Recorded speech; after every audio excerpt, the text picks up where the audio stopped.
a esta charla. Esperemos que tenga también el carácter de asamblea, discusión posterior a nuestra ponencia. La situación en Venezuela efectivamente es en materia de debate internacional.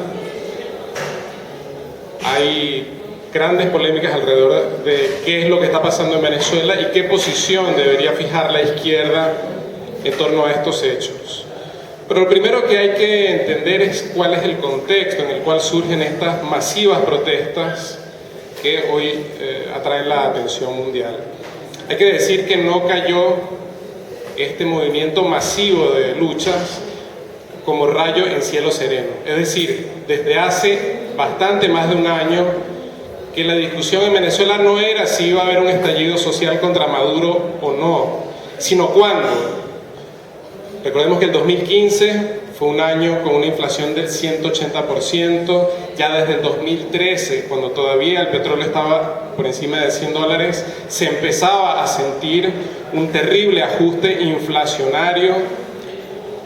El gobierno venía imprimiendo millones y millones de billetes sin respaldo, un dinero inorgánico que impulsaba la inflación a niveles nunca antes vistos en nuestro país.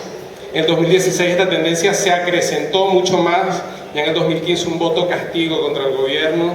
le había arrebatado 2/3 del Parlamento al chavismo por primera vez en más de 15 años de gobierno chavista. Pero además entonces entramos a ver cómo cuando caen los precios petroleros, esta crisis que ya se venía sufriendo de manera muy importante, en términos de un recorte brutal al consumo, un recorte a las importaciones de bienes de consumo básico que no se producen en Venezuela, porque la matriz productiva durante este capitalismo chavista, este falso socialismo, nunca se diversificó. La dependencia respecto de las exportaciones petroleras más bien se intensificó durante el gobierno chavista. Entonces entramos que cuando caen los precios petroleros, caen dramáticamente a partir del año 2015, ya el país estaba arruinado. Ya para ese momento, para el momento en que caen los precios petroleros, era muy difícil conseguir alimentos de lo que es la dieta común del venezolano, lo que es el arroz, granos como los porotos, por ejemplo, que son de común consumo en mi país, medicamentos de supervivencia, cosas como medicamentos contra las convulsiones, los anticonvulsivos, medicamentos para el cáncer. Es decir, todo esto estaba escaseando, y cuando caen los precios petroleros, el gobierno, que ya venía recortando las importaciones, que ya venía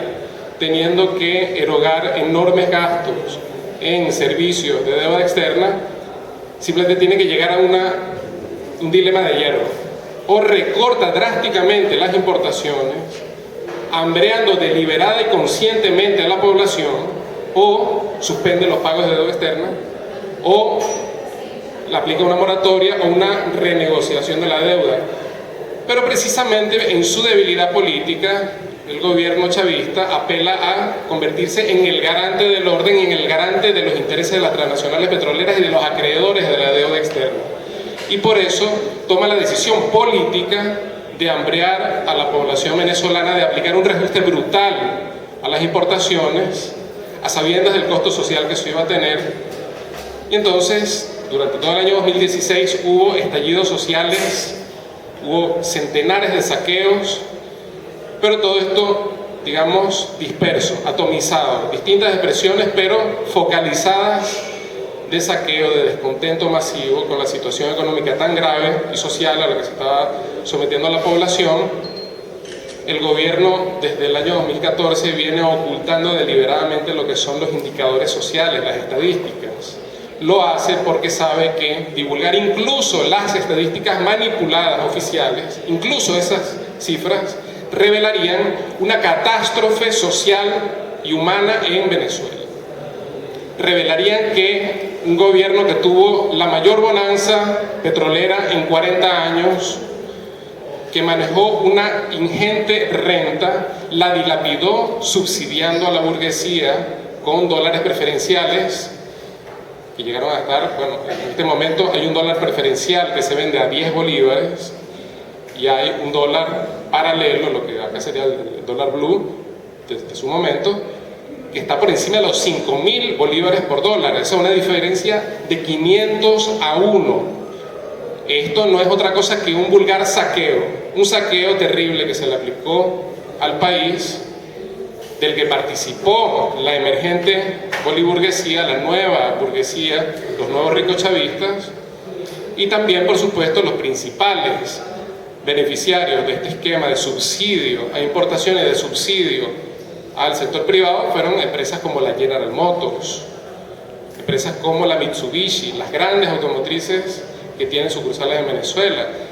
también transnacionales como Procter & Gamble, como Pepsi-Cola, como Coca-Cola. Es decir, que estos fueron los que saquearon, y por medio de esos mecanismos, por medio de un control de cambios, la renta petrolera venezolana.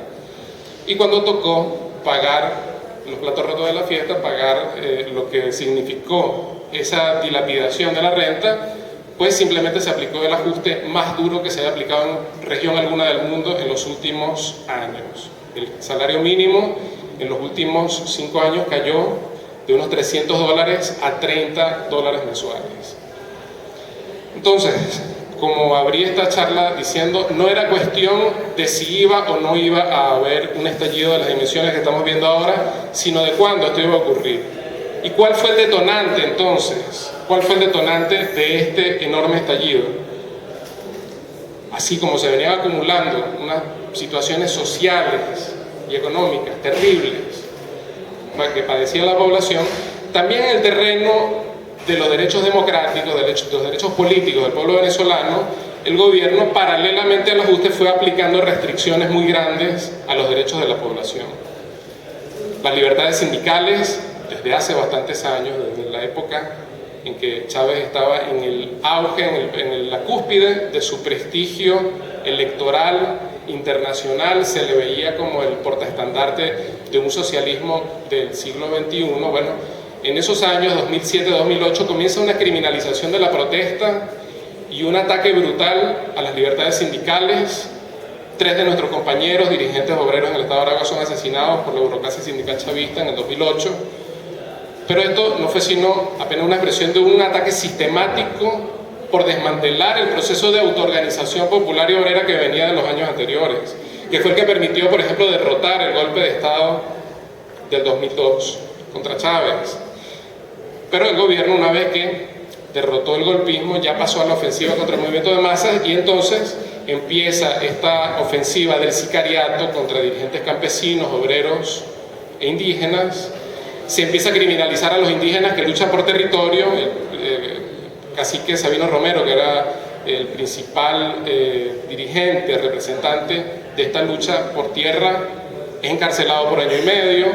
entre el 2009 y el 2011. Rubén González, encarcelado, dirigente sindical de Ferrominera del Orinoco, un dirigente chavista pero combativo. Bueno, no se le permitió, nunca se le perdonó a los dirigentes sindicales, ni siquiera a los chavistas, que tuvieran reflejos de clase, que apoyaran las luchas y las exigencias de sus bases. Entonces estuvo 1 año y medio preso por encabezar una huelga en Ferrominera del Orinoco. Esto fue además acompañado por legislación antiobrera brutal en el terreno, por ejemplo, el rubro de la agroindustria. Hay una ley de soberanía alimentaria que plantea que es de interés nacional, de seguridad nacional, la agroindustria. Entonces no se puede hacer huelga en la agroindustria, pero además tampoco se puede hacer huelga en el transporte, porque entonces esto también se considera parte de lo que la ley antiterrorista, elaborada siguiendo los dictámenes del Banco Mundial y del Fondo Monetario Internacional, considera como una extorsión al Estado. Entonces todo esto fue avanzando. Cuando el gobierno pierde las elecciones parlamentarias del 2015, procede a ir anulándole competencias gradualmente a ese parlamento opositor, que quien capitalizó ese voto castigo fue la vieja derecha, la oposición tradicional de la MUD, que nosotros repudiamos porque representa a todos esos partidos que gobernaron durante 40 años, que gestionaron el capitalismo, llevaron el desastre a Venezuela también, aplicaron una represión tremenda contra los luchadores sociales, reprimieron con una mortandad de más de 3.000 personas el estallido social del Caracazo en el 89, o sea que ya sabemos quiénes son. Pero como expresión partidista que capitalizó Ese descontento, pues indudablemente que fue digamos, en el terreno electoral capitalizó ese descontento con el gobierno. En este terreno entonces de las libertades democráticas, que decimos que primero fue contra la vanguardia de los trabajadores del movimiento popular y después se expresó también en términos de restricción de las competencias del Parlamento, también, por ejemplo, se anuló la elección de 3 diputados indígenas, opositores, se pasó a quitarle a la Asamblea Nacional la potestad de citar e interpelar a ministros, se le quitó a la Asamblea la potestad de aprobar el presupuesto nacional, de aprobar los créditos, el endeudamiento externo del país. Es decir, el presidente Maduro fue acumulando cada vez más poder, cada vez más competencia por la vía de que tenía como un instrumento a su servicio el Tribunal Supremo de Justicia, que es como la Corte Suprema de acá, que ante distintos recursos que el gobierno introducía, reinterpretaba la Constitución y las leyes digamos, que le sirvieran como un guante a la mano de Maduro, digamos, a la medida. Entonces, si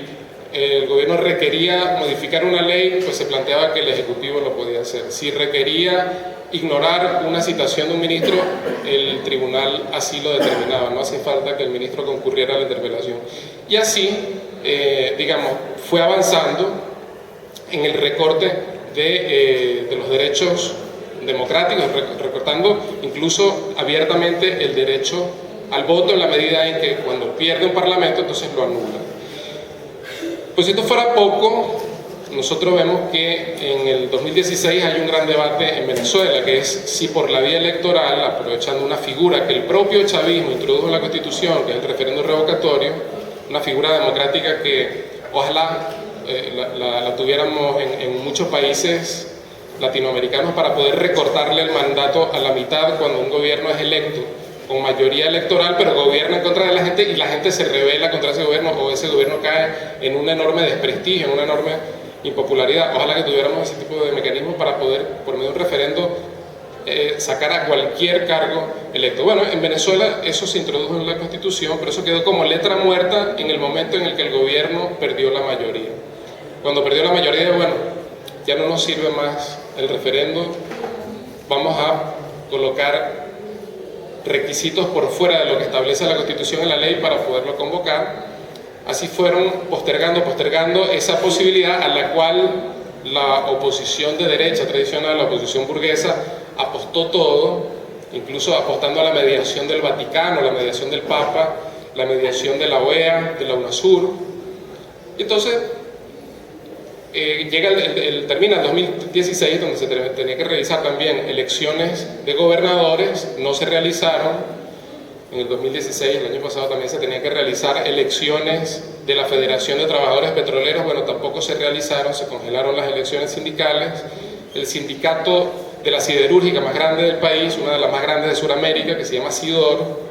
que por cierto fue durante un tiempo privatizada, estuvo en manos del grupo Techint,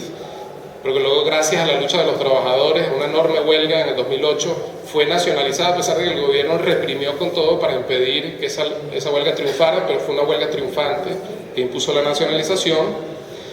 Bueno, en Sidor también se impide que se realicen elecciones, porque el gobierno sabe que la burocracia sindical chavista es totalmente odiada, ha sido copartícipe, ha sido cómplice de rebajar los salarios de manera drástica, y que si se hacen elecciones libres en la Federación Petrolera, nuestro compañero José Boda, secretario general de ese sindicato, barrería las elecciones, barrería a la burocracia sindical chavista. En Sidor también sería barrida la burocracia sindical chavista. Entonces, la fórmula, el remedio para este problema que se ha visto enfrentada la burguesía gobernante, es impedir que se realicen elecciones en el terreno que sea, en el terreno de las elecciones nacionales o bien de elecciones sindicales. Y lo último, el último detonante, entonces, hace ya 2 meses, por medio del Tribunal Supremo de Justicia, Maduro solicita que se le autorice para legislar en materia antiterrorista, en reformar el Código Penal Militar y el Código Penal Civil también, Y el Tribunal Supremo le da la razón, le dice, sí, usted puede legislar en esta materia, es decir, suplantando al Parlamento. Esto, la oposición patronal que venía dilatando cualquier tipo de movilización, impidiéndola, depositando confianza en que el Papa iba a mediar para lograr un acuerdo electoral, que además la oposición patronal tiene grandes preocupaciones por lo que significa un estallido social, ya que es algo que no pueden controlar. Y ellos están pensando en el día después de que se vaya Maduro, qué tipo de país van a gobernar. Ellos quieren gobernar un país que esté perfectamente dentro de los límites de la democracia burguesa, donde la gente no se crea eso de que puede poner y quitar gobiernos, porque eso inmediatamente, el día después de que caiga Maduro por la movilización popular, si eso llega a ocurrir, pues la misma gente que saca a Maduro va a decir, bueno, ahora necesitamos salarios de más de $30, ahora necesitamos medicinas y alimentos, y eso es algo que de ninguna manera puede tolerar un gobierno patronal del signo que sea de signo, entre comillas, bolivariano, socialista del siglo XXI o de la derecha tradicional. Por eso es que siempre han apostado a los mecanismos institucionales burgueses, por eso han apostado a la OEA, por eso han apostado al Vaticano. En definitiva,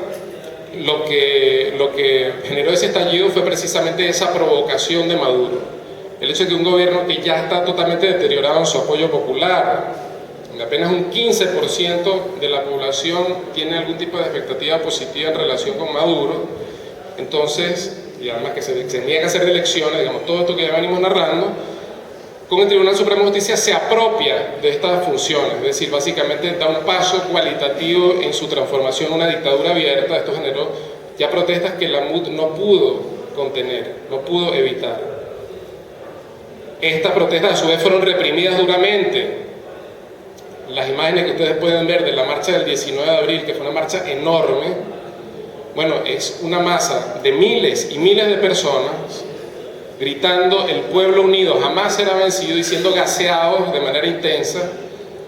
donde centenares de personas tienen que en la desesperación lanzarse al río Guaire, uno de los ríos más contaminados de Sudamérica, para escapar de esta represión. Y esto es, bueno, la última gota que rebasa el vaso y que nos trae a la situación en la que estamos acá. Una situación donde hay algunas movilizaciones, son convocadas por la MUD, preferiblemente con objetivos como la conferencia episcopal, vamos a la conferencia episcopal a rezar, o bueno, vamos a marchar a la Defensoría del Pueblo para que se tramiten las denuncias de violaciones de los derechos humanos. O sea, tratan de desviar la rabia y la ira popular hacia este tipo de objetivos totalmente anodinos, tratando de llevar un terreno pantanoso de conciliación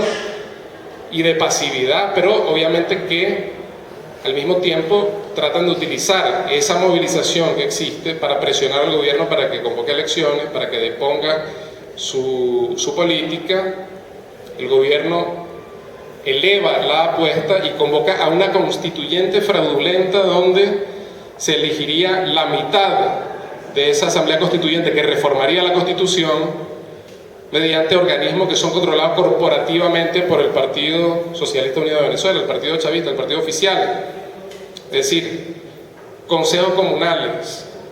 consejos locales de abastecimiento y de producción de alimentos, la burocracia sindical de la Central Bolivariana de Trabajadores estarían postulando y nombrando los miembros de esta Asamblea Constituyente, y la otra mitad se elegiría en razón de un constituyente por municipio, lo cual le daría una enorme ventaja al chavismo, ya que hay municipios prácticamente despoblados en el interior, donde el aparato clientelar del gobierno tiene muchísimo peso, donde quedan los pocos votos que sigue sacando el chavismo. Tendría la misma representación que municipios que tienen 1 millón de personas, que tienen 2 millones de personas, las grandes ciudades, las capitales de los estados. Es decir, una estafa total. Eso demuestra que lo que está planteado hoy, cuando la gente dice fuera Maduro, pasando por encima de las consignas de elecciones ya o de referendo para ver si se hace la constituyente, que son el tipo de consignas que levanta la MUD, ese dilema de si Maduro sigue o se va, y si sigue significa que se mantenga por la vía de la represión derrotando al movimiento de masas, y si sale es porque las masas logran en un enorme estallido, como fue acá el argentinazo, como fue la revolución del agua en Bolivia, como fue bueno, todas las pobladas de indígenas y de sectores populares que en Ecuador echaron abajo gobiernos. Bueno, esas son las dos opciones que están planteadas ahora y que están en una encarnizada lucha donde ya han muerto más de 50 personas por la represión, donde hay más de 1000 heridos, donde hay más de 2000 personas sometidas a juicio por protestar o por saquear. Bueno, eso es lo que está planteado. ¿Qué debe hacer la izquierda frente a esto? Tenemos varias posiciones en lo que se llama a sí mismo izquierda en Latinoamérica y en el mundo. Están los que incondicionalmente apoyan al gobierno de Maduro, reproduciendo todas las mentiras de Telesur, de Russia Today, que plantean que, bueno, que no hay tal sublevamiento de las masas, no hay tal alzamiento de la gente, sino lo que hay es una serie de agentes, de mercenarios pagados por el imperialismo, que está muy bien que se les reprima. Bueno, luego tenemos a los que dicen que si bien no hay que avalar la represión, porque quizás es un poco exagerado que le pasen por encima con tanquetas a la gente o que les disparen a quemarropa bombas lacrimógenas, quizás es un poco exagerado, no se puede avalar, pero tampoco se puede avalar que la gente salga en una masiva protesta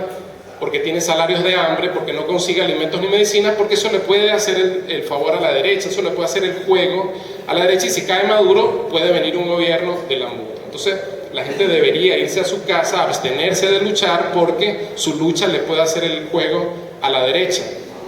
Como que si los tribunales militares y la represión no fueran prácticas fascistoides, las que está aplicando Maduro.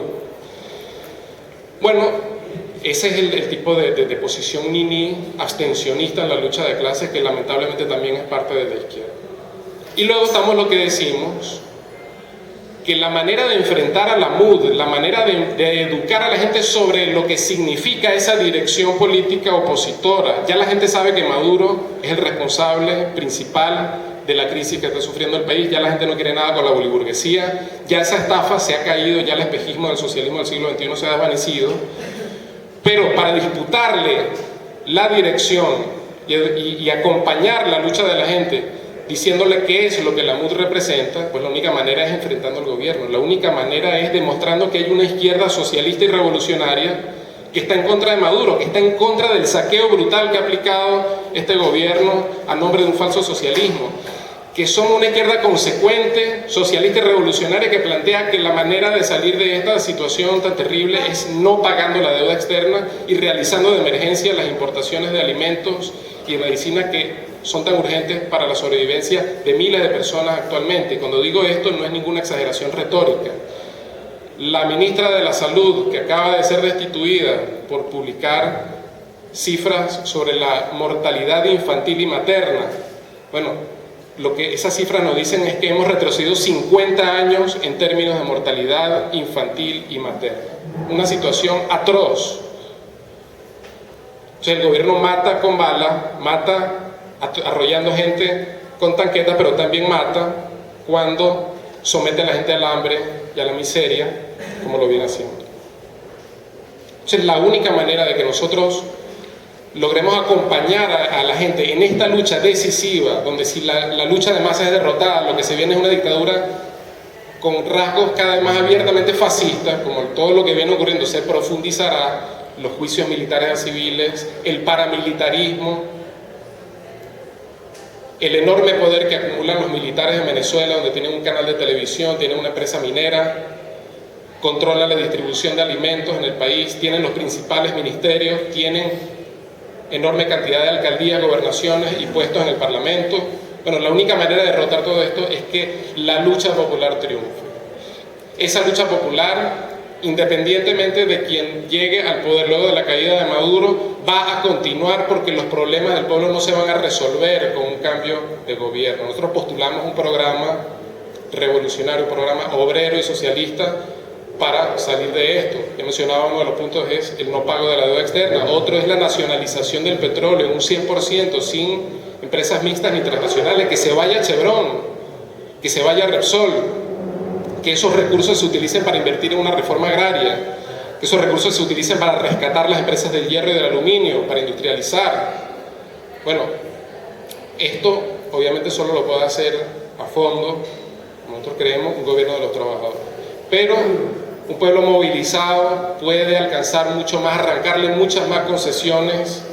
al gobierno patronal que sea, que un pueblo que sea derrotado. Los que apoyan a Maduro, los que se abstienen en la lucha de clases y dicen que la gente debería irse a su casa y dejar de luchar, están apostando a la derrota del movimiento de masas en Venezuela. Nosotros apostamos al triunfo del pueblo venezolano, el triunfo de los trabajadores, sin ninguna confianza en ninguna dirección política burguesa, planteando que tiene que haber una salida de izquierda revolucionaria, pero todo diciéndolo sobre la base del acompañamiento a la lucha popular. Y el llamado que hacemos es que, bueno, llevemos este debate hacia el resto de la izquierda, hacia el resto de los compañeros del movimiento estudiantil, del movimiento obrero, porque lo que se está jugando en Venezuela es crucial no solo para nuestro país, sino también para el resto de Latinoamérica. Muchas gracias.